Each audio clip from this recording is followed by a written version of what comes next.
Hi, a pleasant day everyone. My name is Rodney and welcome to our Perfect Pair travel blog. Today I'm excited to share with you a video about Oslob, Cebu, Philippines swim with a whale shark. This video will give you insight into famous for the unforgettable Oslob whale shark watching tour, where you have the chance to swim alongside the largest fish in the world. The town also boasts stunning waterfalls, pristine beaches, and rich historical landmarks. This video was taken July 20, 2023 with the degrees of 41 degrees Celsius. As you watch, pay attention to the town as a particular destination for visitors wanting to swim and snorkel with the gentle giants. In addition to whale sharks, Oslo also offers attractions like Tumalog Waterfalls and Sumilon Island. But for now, this video gives you an insights in whale sharks and Tumalog Waterfalls. Let's take a look. A gentle reminder that if you want to swim with a whale shark, it is not advisable to put any lotion or sunscreen before the whale shark activity, just to protect the species in the water. Before your turn, there will be a 30 minutes briefing. What are the do's and don'ts before swim with the sharks? And another thing, wear a proper swimwear.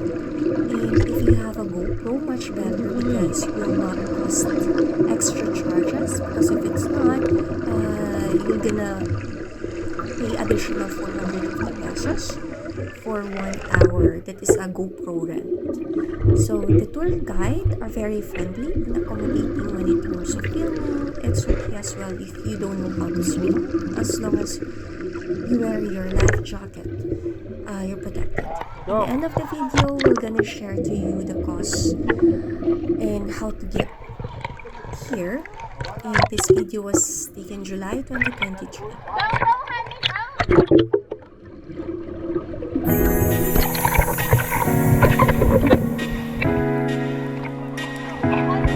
Why didn't you go swim?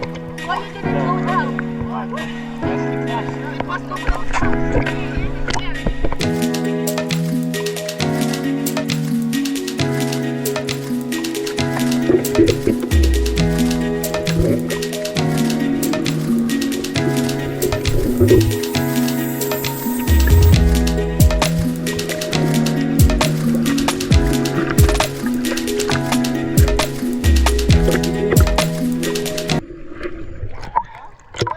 Okay, don't go.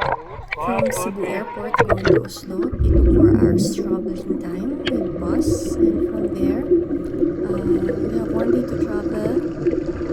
This was only 1 day, and we go to travel destination, which is Oslo, Whale Shark, and Tumalog Waterfalls. I could say that this 1 hour swim with the sharks activity is very enjoyable and exciting. End of the activity here in Whale Shark Oslo. That's one. Let's go on to our next travel destination, Tumalog Waterfalls. Before we get there, there's a private tricycles and motorrad offered a ride to go there to Tumalog Falls. You need to pay 100 pesos, and after that, they will gonna drop you into the entrance place where you need to stop and fall in line to the another ride going to the Tumalog Waterfalls. Another motorrad again, and it cost another 150 pesos per head. That is back and forth. It is not advisable to walk because it's a little bit far and exhausting. So I suggest to take advantage of the motorride.